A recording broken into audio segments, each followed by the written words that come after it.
আমাদের প্রায় 30-40 জন লোকজন আসছে রাতে 12টা 12:30টার দিকে আইসা বলছে এখনই প্লট ছাড় নাইলে টাকা দে। বাগানবাড়িতে ছিল ভয়ঙ্কর টর্চার সেল। শীতের সময় বরফের উপর শুইয়ে রেখে রড দিয়ে ভয়ঙ্কর নির্যাতন। টর্চারের সময় উচ্চ শব্দে বাজানো হতো গান। মোহাম্মদপুরের শীর্ষ সন্ত্রাসী কালা মনিরের অনুপস্থিতিতে তার অবৈধ সকল কার্যক্রম পরিচালনা করছে মা সাবিহা খাতুন। কেউ চেনে কালা মনির, আবার কেউ বা আমেরিকান মনির নামে। বলছিলাম রাজধানীর দখল ও চাঁদাবাজির শীর্ষ সন্ত্রাসী কালা মনিরের কথা। চাঁদাবাজি মামলায় মোহাম্মদপুর থানায় 2017 সালে প্রথম গ্রেপ্তার হয় মনির। ভুক্তভোগীরা জানায় মনিরের বাগানবাড়িতে ছিল ভয়ঙ্কর টর্চার সেল।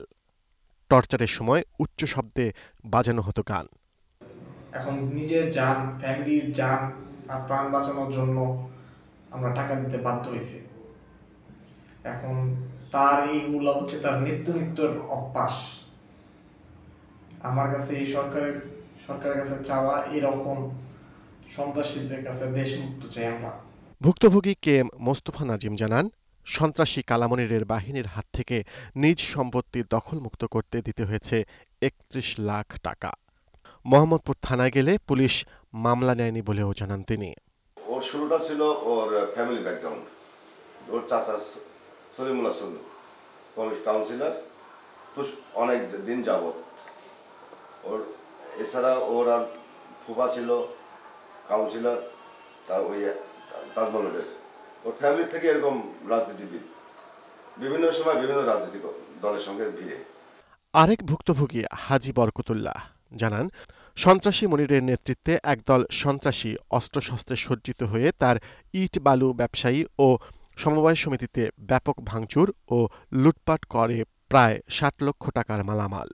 কয়েকবারই তাদের 8-10টা অস্ত্র নিয়ে ওপেনলি গোলাগুলি করছে। আমার এখানে গুলি ফুটাইছে। এটা কি বিগত সরকার আমলের কথা বলতে? হ্যাঁ, বিগত সরকারের আমলে। তখন উনি হলো ওই সহসভাপতির ব্যানার লাগাইছিল। আর মূলত ওনার কাজ হইল সরকার যাই হোক যেভাবে হোক ম্যানেজ করে ওনার জমি জমা দখল করা, মানুষ কিডন্যাপিং করা, আর যদি কারোর সাথে না পারে তারা বিভিন্নভাবে মামলা মোকদ্দমায় ফাঁসায় দেওয়া। আচ্ছা, আমরা শুনেছি আপনার এই ঠিকাদারি কিছু মালামাল উনি লুট করেছেন, কতটুকু পরিমাণ হবে তার? ফার্স্ট লুট করছে 60 লাখ টাকার মাল, যেটা আমি কেসও করতে পারি নাই। থানা, ডিসি অফিস ঘুরতে ঘুরতে আমি পেরেশানি হয়ে শেষ হয়ে গেছি। এর মধ্যে আবার আমার স্টাফ নিয়ে ধরে নিয়ে আটকা এমআই দিছে। হিন্দু কর্মচারী আসছিল 2 জন, তাদেরকে নিয়ে মুসলমানি করায় দিব, কলমা টলমা করায়, তৌবাতিল্লা করায় আমার ব্যবসা পুরো ব্যানিশ করে দিছে। ভুক্তভোগী হেদায়েতুল্লাহর ছোট ছেলে হেমায়েতুল্লাহ প্রিন্স জানান, ঢাকা উদ্যানে তার পৈতৃক জমিতেও বসবাস করতে পারেনি সন্ত্রাসী মনিরের বাহিনীর দখল বাণিজ্যের কারণে। ছাড়তে হয়েছে বসত ভিটা। ভুক্তভোগীরা জানান, স্বরাষ্ট্র মন্ত্রণালয়, পুলিশের আইজিপি, ঢাকা পুলিশ কমিশনারের সাথে দেখা করে লিখিত অভিযোগ করেও কোনো সমাধান পাননি।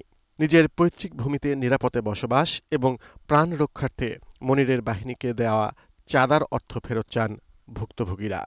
2011 সালে আমি যখন সেখানে বিল্ডিং করার জন্য প্রস্তুতি নেই, ইট বালু রড সিমেন্ট সব নিয়ে রাখি, যেই দিন আমি কাজে হাত দিব ঠিক তার কাজে হাত দেওয়ার 2-1 দিন পরে কাজে হাত দিয়ে আগে পিছনে কাজে হাত দেবে, এর মাঝখানে ঢাকা উদ্যান থেকে একজন আমাকে ফোন করে জানায়, ভাই আপনি প্লটে কাজ শুরু করছেন?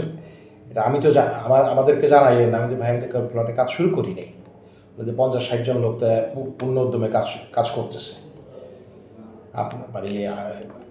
আপনার প্লটে ফুল ফ্লেজেড কাজ শুরু করছে।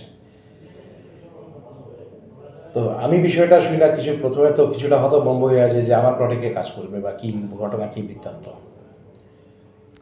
তো ঢাকা উদ্যান থেকে যে আরও পরিচিত যারা লোকজন আছে তারা ফোনে জানাইলে এরা মনিরের লোক আমার প্লটে লাইলিকে, যে লাইলি থাকতো বা লাইলি আক্তার বা যে মহিলা থাকতেন তার কোনো খবর নাই। তা আমি সেই পরিস্থিতিতে আমি যেটা দেখতেছি, সে যে প্রকৃতির লোক, আমি যদি এখন ঢাকা উদ্যানে যাই আমাকে মেরে উধাও করে দিতে তার সময় লাগবে না। সে এতটাই শক্তিশালী সব দিক থেকেই।